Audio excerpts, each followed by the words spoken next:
Okay, let's talk about something we all pray for, but maybe don't fully understand: mercy. We kind of think of it like a divine lottery, right?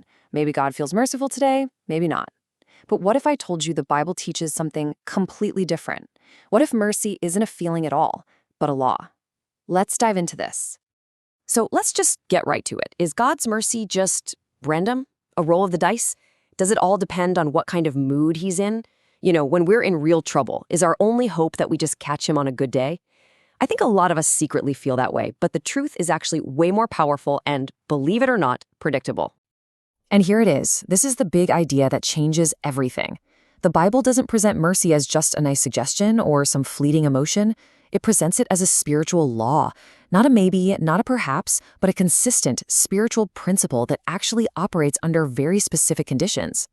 So what in the world is a spiritual law? Well, think about the law of gravity. Gravity doesn't care if you're a good person or a bad person. It doesn't care how you feel today. If you step off a roof, you are going down, period. It's a consistent, dependable principle. And in that same way, the Bible shows us that mercy is a law that responds reliably, not to our feelings, but to our posture. And this right here really nails the shift we have to make in our thinking. We've got to move away from this idea that mercy is just a whim, some random feeling in God's heart, to this empowering truth that it's an unchanging spiritual law.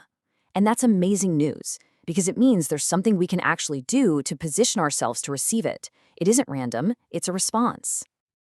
Okay, so if mercy is a law that we can activate, then what blocks it? What gets in the way? Well, the source material is incredibly clear about this. The single biggest obstacle, the one thing that actually pushes mercy away instead of drawing it in, is a spirit of entitlement. Does any of this sound familiar? When hardship hits, you lose a job, you get a bad diagnosis, a relationship falls apart. This is the language of entitlement. This just isn't fair. I'm a good person. I don't deserve this. God, you owe me an explanation. You owe me something better than this.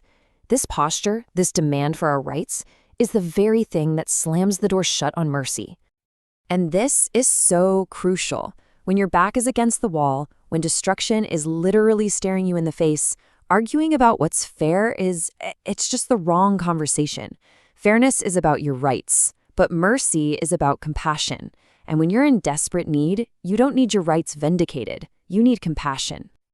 You can just feel the difference in posture, can't you? Entitlement stands up tall, points a finger, and demands what it thinks it's owed. It's like a raised fist. But mercy takes a low posture. It doesn't argue about rights. It just pleads for help. It understands that even a tiny piece, just a crumb, of God's power is more than enough to change everything. So how does this actually play out? Well, the Bible gives us this incredible masterclass in Matthew 15 with the story of the Canaanite woman. Her situation is desperate, she's at the end of her rope, and she becomes this perfect case study in how the law of mercy actually works. Now notice her very first words. Her daughter is in a terrible state, destruction is at her doorstep, and she doesn't come to Jesus demanding anything. She doesn't list all the good things she's done.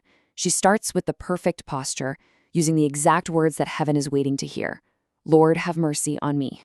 But Jesus doesn't make it easy for her. He actually puts her through this three-part test, and it's designed to see if her posture is for real. First, he hits her with the test of silence. He just flat out ignores her. Then comes the test of rejection. He tells her, I wasn't sent for you. And finally, the ultimate test, the test of offense, where he basically compares giving her a miracle to throwing food to dogs. Every single step is designed to see if any entitlement will bubble up to the surface. And this is the moment. This is the nuclear response that activates the law of mercy. She doesn't get offended. She doesn't argue about her rights. She agrees with him. Yes, Lord. And then, from that incredibly low position, she expresses her faith. She proves her posture is genuine. She's not looking for fairness. She's looking for a crumb of his power. So why did this work? Well, her posture just perfectly fulfilled the conditions of the law. There was honesty. She wasn't pretending to be something she wasn't. There was humility. She willingly took that low place. There was understanding. She knew a crumb of his power was more than enough. And there was faith. She truly believed that crumb held the power for the miracle she desperately needed. And what happens? Immediately, Jesus recognizes her faith, which, by the way, was demonstrated by her posture. And the law of mercy is satisfied. Bam! Mercy is released, and her daughter is healed in that exact moment. The connection is so direct you can't miss it. The right posture activated the law, and the law released the power. Now that's an amazing story, but it's not just a story, it's a blueprint. So how do we take this and actually apply it? How does this law of mercy work in our own lives when we're the ones facing a crisis? All right, let's break down how to put this into practice. Here's a really simple way to think about it. Grace is the power God gives you to learn how to do the right thing. But mercy is the safety net that catches you when you mess up while you're learning.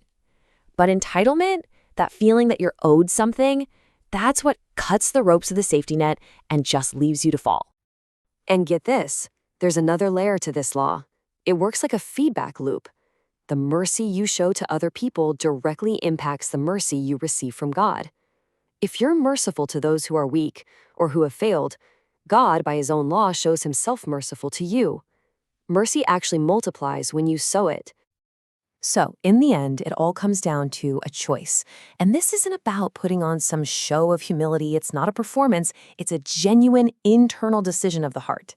It's about consciously choosing to drop your rights, to lay down your arguments about what's fair, and to adopt a true posture of humility before God. And that really leaves us with a very personal question, doesn't it? Look at the areas in your life right now where you're struggling, where you feel stuck or like God isn't listening.